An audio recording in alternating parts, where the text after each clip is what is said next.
Just a few hundred years ago, the human face was different. It was forward grown.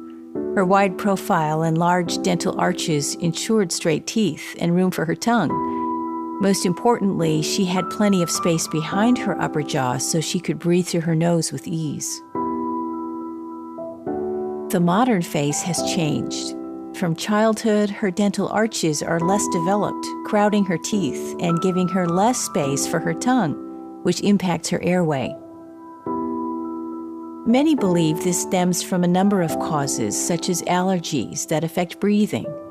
Another is the poor nutrition and softness of modern diets, causing toddlers to have underdeveloped chewing muscles and smaller dental arches. Because her upper jaw is too far back, she will struggle to breathe normally through her nose. To get more oxygen, she will compensate by opening her mouth to breathe, bringing her lower jaw down and back, creating a downswing of the face. This is how her undergrown upper jaw creates the appearance of buck teeth. She's actually compensating in order to breathe.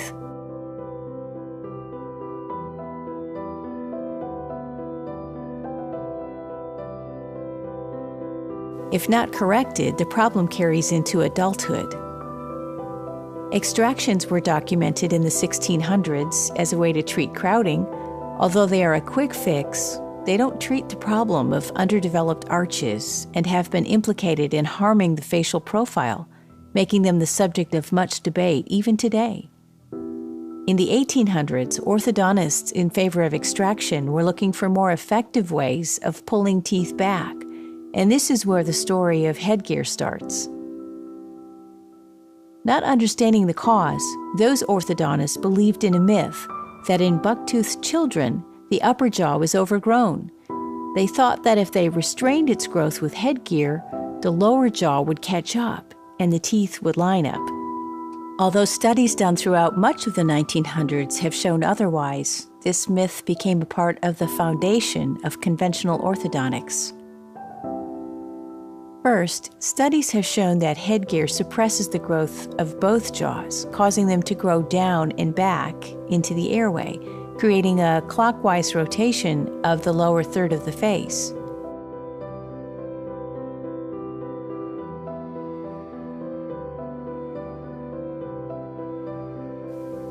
The industry coined these deformities the headgear effect.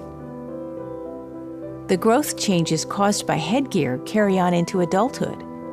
In order to breathe, she will slouch her head forward to prop open her airway, creating a lifetime of neck and back pain.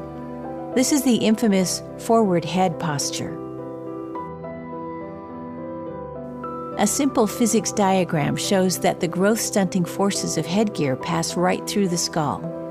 One study showed that headgear caused an abnormal rotation of the sphenoid bone, and no study has examined the impact of headgear on the skeletal blood flow and nerve pathways of a growing child, or its long-term effects.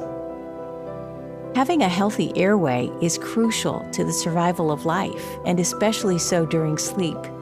When muscles around the throat relax during sleep, a healthy airway stays open because the tongue is sitting forward and has enough space to be suctioned up against the fully grown palate. With underdeveloped jaws and dental arches, the palate is too small for the fully grown tongue, which is sitting back to begin with.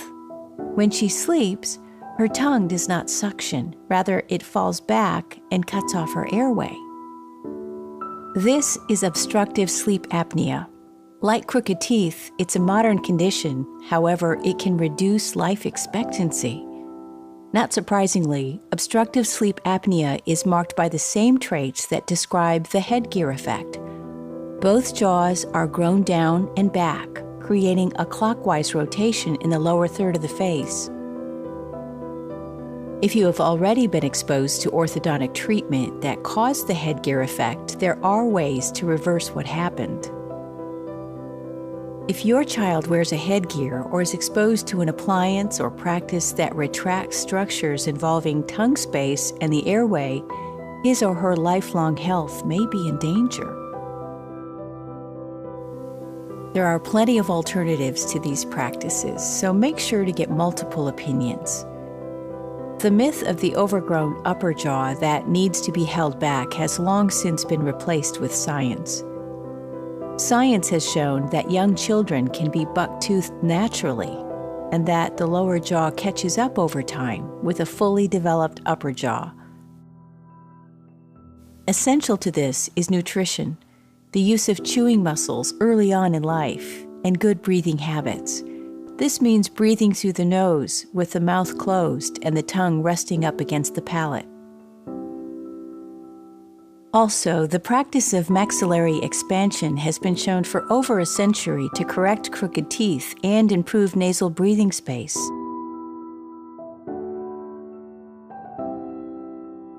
And since 1918, orofacial exercises have been shown to correct mouth breathing habits.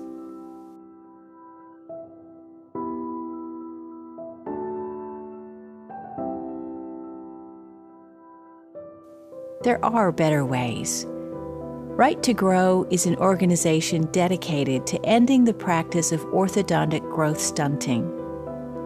Please sign our petition online, share this video, and get involved in making the world a safer, healthier place for our children.